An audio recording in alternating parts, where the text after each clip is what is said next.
afternoon, Hartlepool United fans and Woking fans, and welcome to Victoria Park for this classic Saturday 3 p.m. kickoff.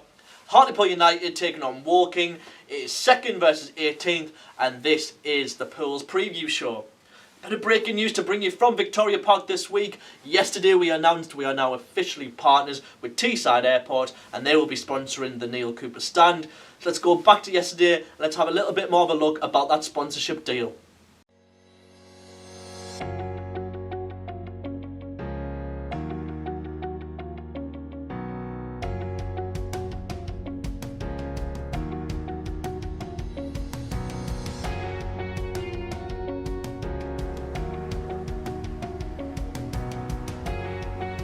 It's fantastic because we need to make sure that we're putting our best foot forward, showing the country and the world how fantastic an area that Hartlepool, Teesside and Darlington actually is, and being able to sponsor a fantastic club like Hartlepool that will hopefully be in the Football League in the not too distant future will be one of the ways in which we can do that. So I'm pleased to be able to support a fantastic club. I obviously have an uncle that used to play for Hartlepool and used to manage the club as well, so it's very close to my heart, and I'm pleased to be able to support this club in this way. Hartlepool is a key part of our region, and the football club is an amazing part of the town. Everybody is football mad in Hartlepool, and we need to make sure that we're supporting all parts of the Tees Valley, and being able to support Hartlepool Football Club with the fantastic plans that the owner has here to be able to upgrade the stadium to bring Football League back to the club is going to be really important. So being able to be a part of that, I think, is really important to me and the people of the Tees Valley. I think it's exciting because it's a lot of exciting things happening at Teesside Airport, and Ben Houghton's doing a great job there. I knew they were sponsoring Middlesbrough, so it's great to get them on board here. It's exciting times, and like I said the other day on the radio, that hopefully all the fans are appreciating what we're trying to do, and it's exciting times, and hopefully we'll end up with promotion. Yeah, it would be great to get them back. It could be the last game of the season. I know Dave's trying to do something for the last game of the season, but if you don't get up automatically and we get in the playoffs, it'd be fantastic to get our fans here and hopefully get at least one game here in the playoffs.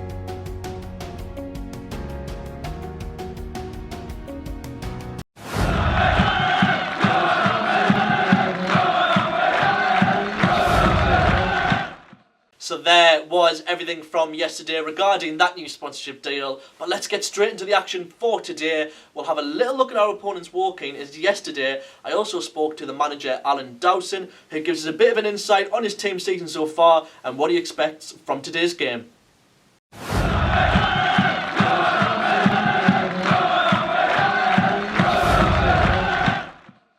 Alan, thank you so much for joining us here on the Pools preview show, and welcome really. I just thought we'd get a little bit, of an overall opinion on Woking this season, and the best man to speak to is obviously the gaffer himself. So thanks very much for joining us. Not a problem. No problem at all. Nice to speak to you. So looking at Woking's season, currently 18th, a few games in hand though. Give us an overall assessment on and your opinion on how your season's gone up to now. It was difficult because of furlough stuff and because of the pandemic and because we were part-time, we couldn't furlough players in the summer. So that means I lost a lot of players. I lost Musa de Harbour, I lost Jake Hyde, lost Manny Parry, lost Puku, Sean Donlan. And really, they said the club are very sensible, our club are very sensible. And they says, you've only got a little bit of money to spend till we know where we are. So on the Thursday before the season started, I only had 9 players. And I had to go and get a few loans in. And we started all right, but also knowing this season was about survival, just like most clubs really. So to be where we are, as long as we can stay in the league, which we will do now, and as long as we can, build for next year, because we're going full-time next year, I'm all right where we are. Obviously disappointed because we lost a lot more games than I would have liked, and we haven't played the best of football at times, and it's been some of the games have been disappointing. But actually, on the outside, knowing where we are, so a club like Woking has got to survive in this league first most, then try to build from there. Next season going full time, we might have half a chance of competing a bit better, It's certainly right, and I know there's certainly been a lot of impressive results this season, but we'll focus more on maybe the last few weeks. In last game against Altrincham, just talk us a little bit about that, and obviously conceding 92nd minute with that penalty. Did it almost feel like a little bit of a loss? And Oh, it was. I think your manager obviously does a great job for you there, Dave. He'll think the same as manager. As you're there and you're thinking it's a 91st minute, there's a free kick on the edge of the 18-yard box, it's a harmless ball in the middle, me two centre halves lose, one loses a runner, one gives a penalty away. It's a massive choker, and it does feel like a loss because you think, well, that's 3 points and we'll move on to Hartlepool. But when you don't get them and you feel as though you should get them, it kills you. Football's always the same. It doesn't matter if I've got the lowest budget and somebody's got the highest budget. As a manager, you've got to win football games, and that's one thing we've got to try to do. Obviously, a tough game against yourselves, against a manager who's been there, seen it, done it, against a club which is a big club. I'm not daft where Hartlepool are. I'm a Gateshead boy, as you can tell. Massive club for non-league football. I've got a lot of affinity with Hartlepool. You've had the best manager whatever lived in Brian Clough. A good mate of mine, Don Hutchison, come from yourselves as well. I used to play against Hartlepool when I was at Dalton. So I know all the big clubs. I know how big you are. I'll tell you a funny story about Hartlepool, me getting used to this level. And I'm a kid who has come from the Raymond Leagues to the Conference South to people. And I remember last year when we played years when the game was on TV, remember on a Friday night? Yeah. It's the first ever time usually you stand at the dugout and somebody shouts in your ass, shut up, man. Well, when I told the Hartlepool fans to shut up, I was scared stiff because I come back at us. I was going to hide in the dugout.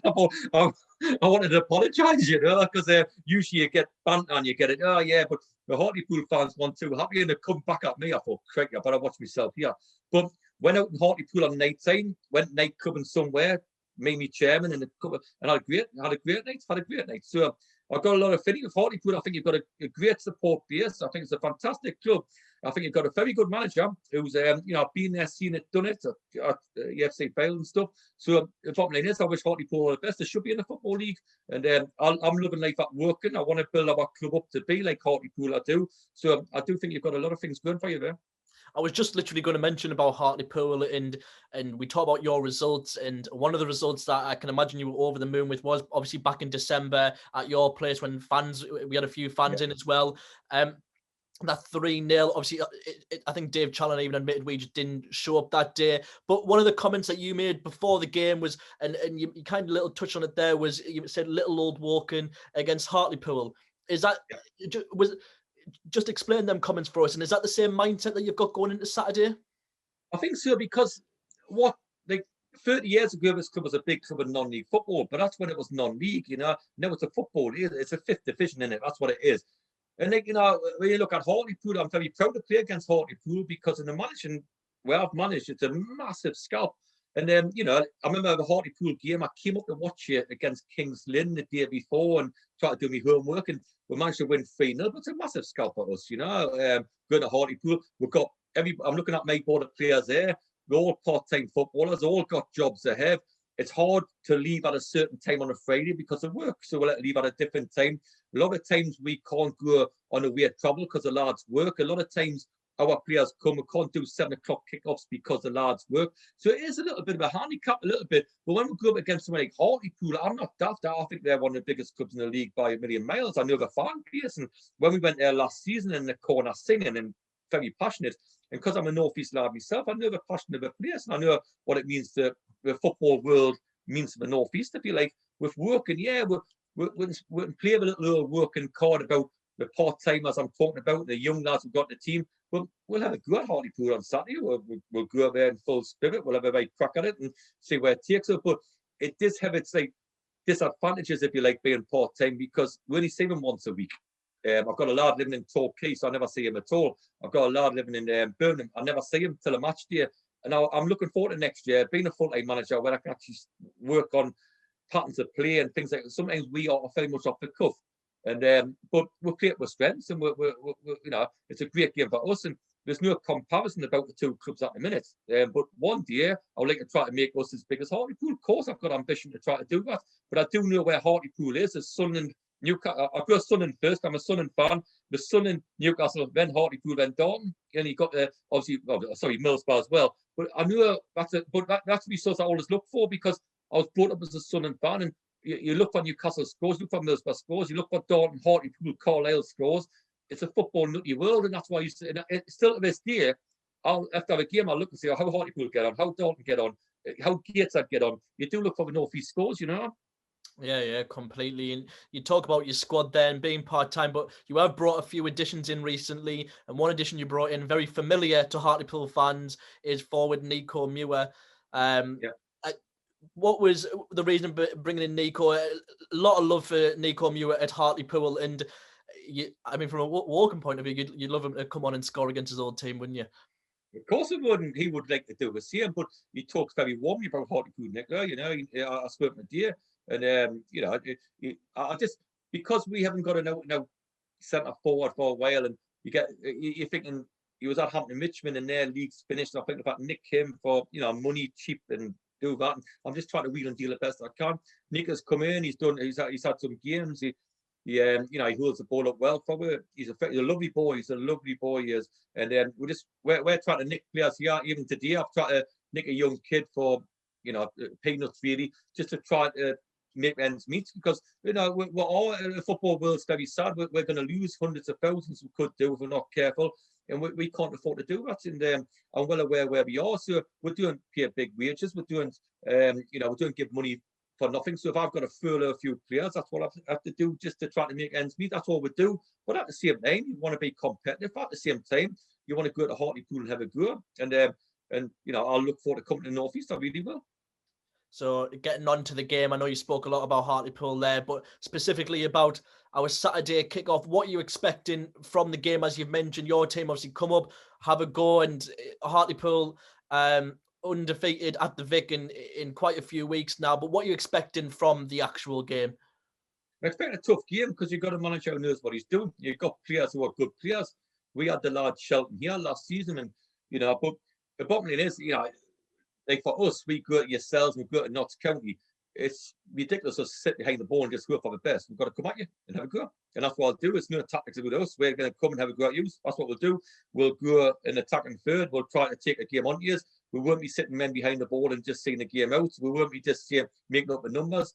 That's why we'll sometimes have good results away, because I think a lot of teams near the bottom will come to yourselves, sit behind the ball, hope to get a 0-0, counter-attack every now and again. And I've never believed in that ever since I've been a young manager till I am now. I've always tried to believe in attacking games and having a go. I've never once sat behind the ball ever. So we'll come to yourselves and have a go, but you will be organised. You will be attacking. You've got a good centre forward up there. It's scoring a lot of goals for you. And we know what your strengths are. Of course we do. And just like we'll know what our strengths are. So we'll look forward to the game. Alan, thank you very much and appreciate it, and all the best for the game and all the best for the rest of the season. It's nice to actually talk to somebody I don't understand. Down here, the copy, because you can't understand a blinking word, No, all the best. Now, listen, I've been good, flat out to win. I'm desperate to beat you on Saturday, but I always look and I honestly hope that you get in the Football League. And, and I really think a club like that deserves to be in a Football League. And like I say, I think it's a well run. You've got a terrific manager. You've got a great support base. So, after we beat you on Saturday, I hope you do well.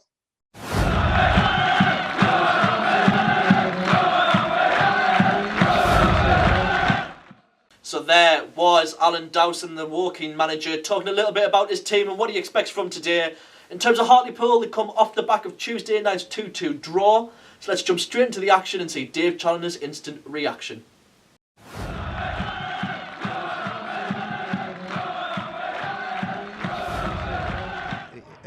And of course the problem comes for those also-rans, as it were, which have all got a hit in the playoffs, that they're going to have to be strong in depth, because those two games are going on, especially with Wrexham throwing money around as well. So there's a lot of money at the top of that league. There is. That's a lovely ball in Basteri. Good ball. It's met at the far very good. stick. It's a good header, wasn't it? That was a great header as well. That was Luke Molyneux there. And Basteri, what a lovely ball whipped in that one. It was right behind it. Got some power on it, and the header was powerful. Just luckily for Kingsley, and went to the wrong side of the post. It did. It was a good header though in the end, wasn't it? From Molyneux. We must point out application can be used for the following 3 years. You have to put all sorts of quotes in for everything. So they come around and say, right, what's this, what's that? Have you got? Because you're not allowed to walk around the stadiums when you're in the Football League. There and we go. Mitchell there has got away. He's going to have a shot, I would think, this Caro Mitchell. Ooh. And he scored. He's put it in. Caro Mitchell has given Linnets the lead, and I can see Carl McFadden and Chris Smith have both gone down, because the assist, I suspect, will go down to Theo Richardson. I think so. Well, he just chipped it. It was just a deft chip, wasn't it? And he didn't put any power. Took the positioning of the ball more importantly than the power, and that was exactly what he had to do. Did it well. It looked an optical illusion, really, from Caro Mitchell, because I thought he'd somehow put it wide, but he hadn't. It somehow crept in over the post, and that's the start that Kings Lynn were looking for. And half, really, where the time's gone very quick. That's Sterry. He's got a great delivery, hasn't he, Sterry? And Ty Fleming does well. Gets the ball away from danger. Lynn working hard. Ball, and it's a goal for Hartlepool. It's the equaliser. That was an equaliser. Who was that? Was that Armstrong? It's going to be Armstrong. It's Armstrong. It's got the ball in his hand Yeah, anyway. But 1-1. Luke Armstrong gets that ball, gets the goal, puts it back on the spot, and that was a ball just into the near post. Chris Smith there and Richardson. Yeah, Armstrong. Hat-trick against Lynn over 2 games. Armstrong just getting himself into a position there, an awkward position between defender and keeper. Yeah. The ball being changed. Carey. And that's a lovely ball from Carey to Richards. He knocks it through. That's Giassi, and I thought he should have just knocked it forward. Yeah. He tried to go sideways. He was stretching for it. It didn't come well in right. Jordan Richards. He's done well there, and Carey has the ball. Carey comes away. What's he going to do? Carey will have a shot, surely. He does, and it's pushed away by the keeper. Ben Killop there does well. Killop, the keeper, does very, very well there. Well. That one was on target.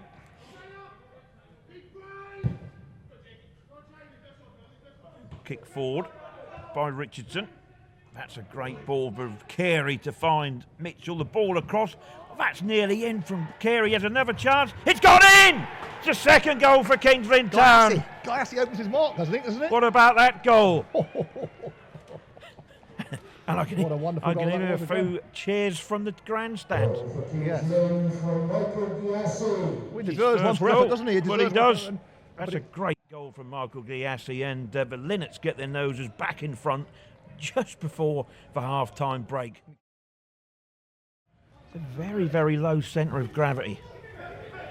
He just trots along. That's Oates. That's for danger man by the looks of it. Reese Oates gets back, ball across, and it's come across. That's Sterry, and he's put it just over the bar.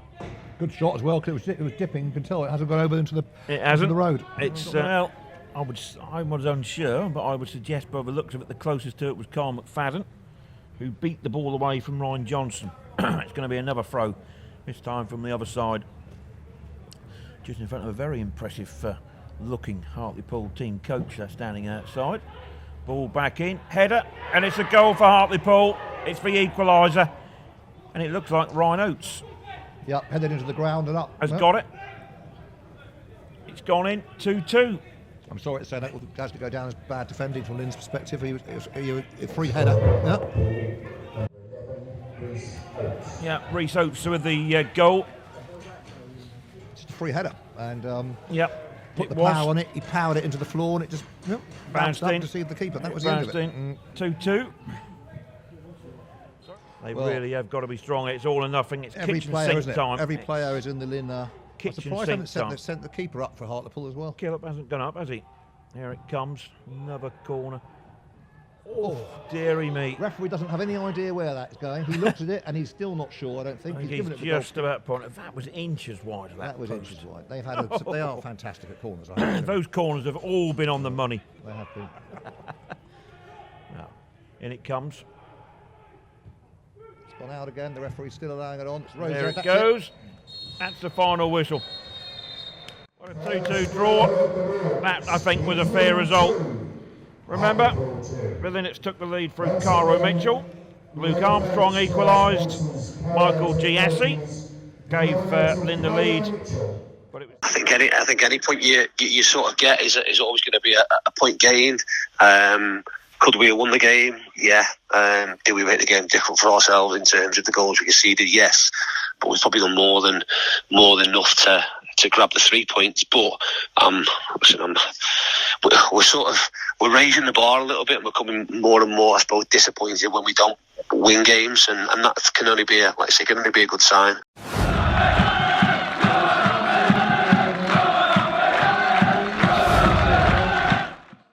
So there was the action from Tuesday night and the gaffer's reaction. The final part of the Pills preview show will be following on from last Saturday, and it will be Dave Challinor's Q&A part 2.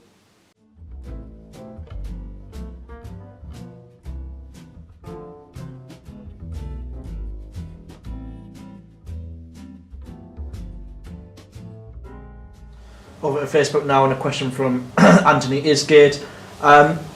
What's it like from the dugout for all of you without fans? We talk about all the time how much of a difference it is, especially when we're doing so well at home. Obviously, when you look back at the Oval game last week and the fans were in when Gav taps that in, you know, it would have been crazy. Yeah, there's no doubt they're missing out, isn't it?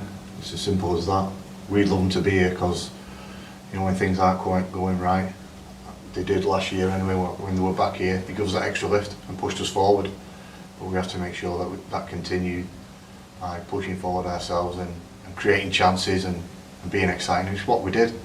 But to get that buzz around you with the fans, luckily it weren't too often that they went the opposite way and give us too much stick really. Well, they are important.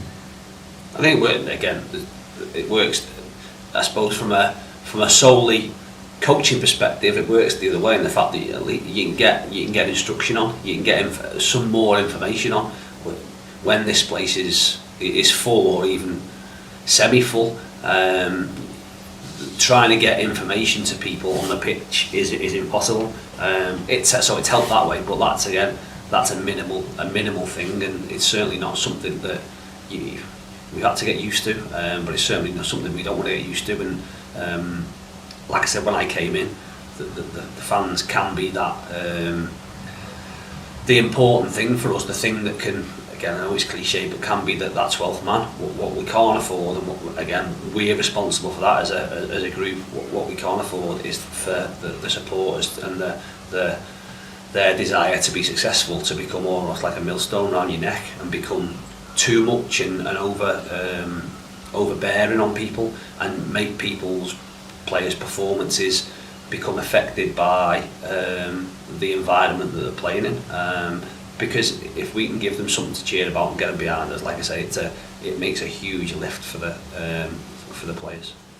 Question from the supporters trust: how do you keep the spirit and the togetherness of the squad, especially for those lads who maybe not getting in the 11 every week, and keep them, motivated to keep going and training? Really, it's tough because we've had it all season where you're leaving good players out.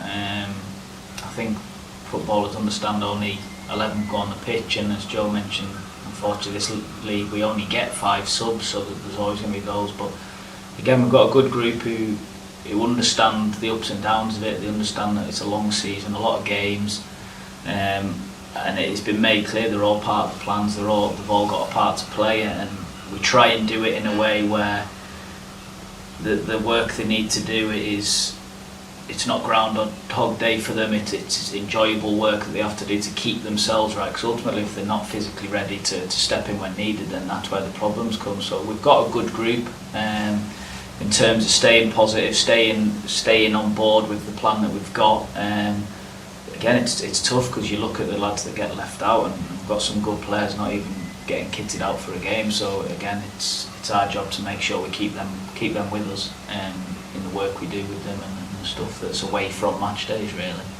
we've said previously that the ones who are playing again in the main manage itself in terms of what you need from them, especially at the moment when it's Saturday, Tuesday, because you get very little time to train. The most important ones in any club are the ones who aren't playing and aren't in the squad, and managing, not expectation, managing their motivation.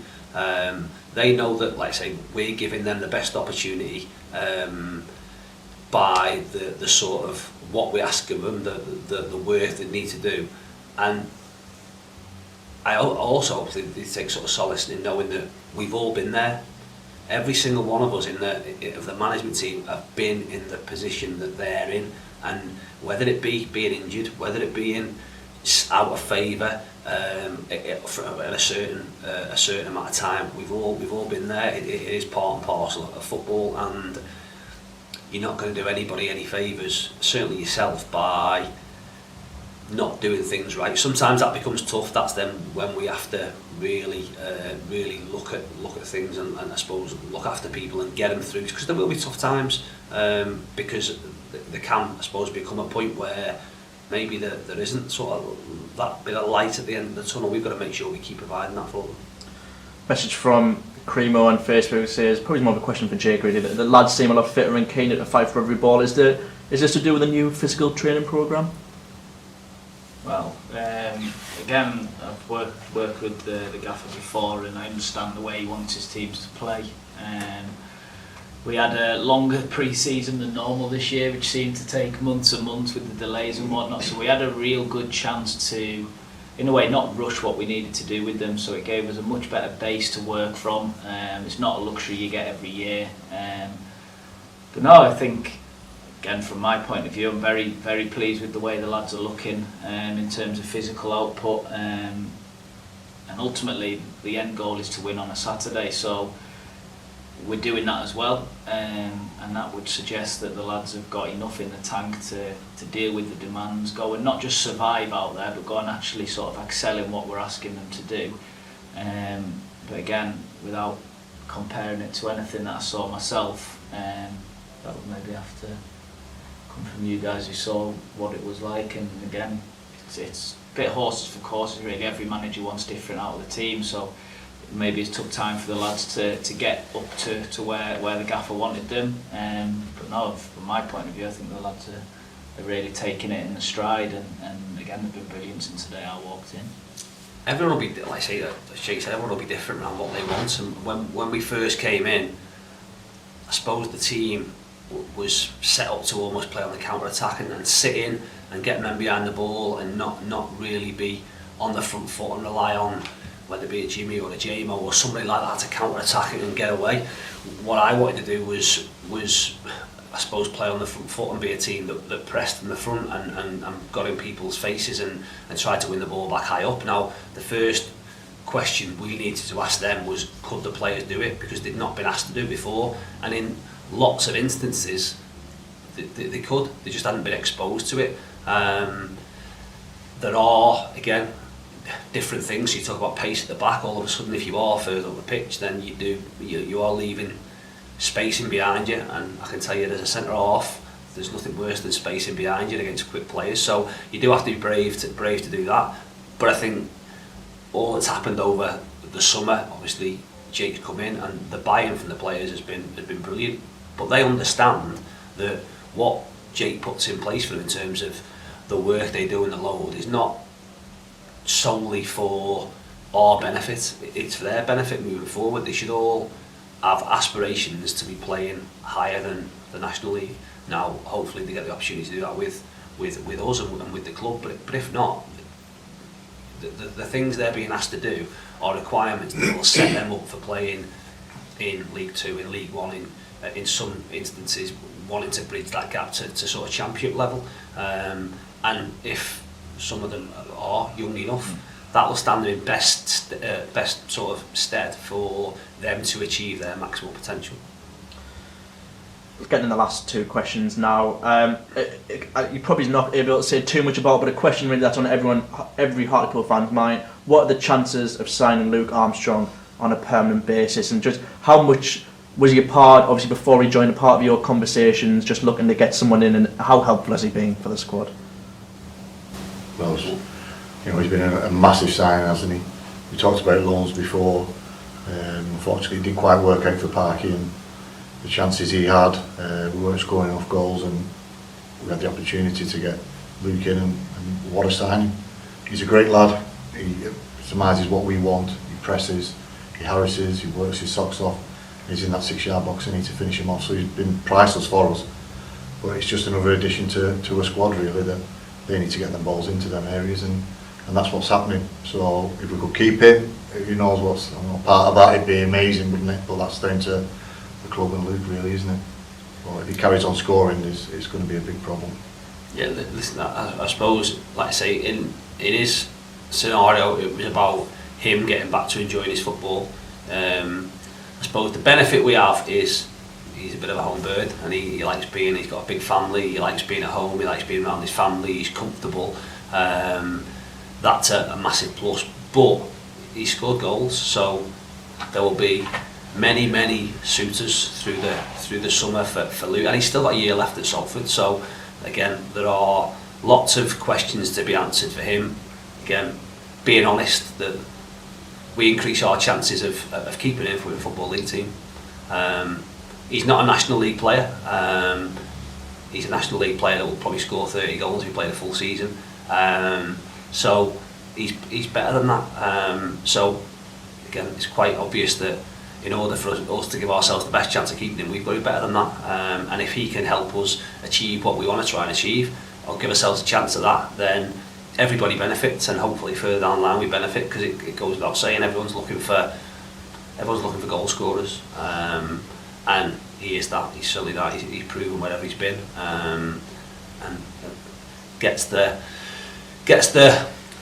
say ugly goals. He's a really good finisher, although like I say, the chance of Wrexham he'll look back on and say I should have scored. But if he's not scoring, then again, similar to Oatsy a little bit, he's an absolute pain in the backside. He doesn't give defenders a moment's rest, and probably gets the look he deserves because of his endeavour and because of his work rate, and he has a really good habit of finding himself between the goals when the ball arrives there. Gents, this has been great. Just on to the final question, and thank you so much for joining. Probably more of a question for you too. Someone's asked, Paul Glover has asked, if rhythm is a dancer, who is the answer? I'm not even saying it. I wouldn't say if I were you two either. We'll see. But still, isn't it? Yeah, maybe we'll just leave that one at the end of the season, eh? Yeah. Brilliant, lads. Thanks very much for joining us. Cheers. Cheers, Alex.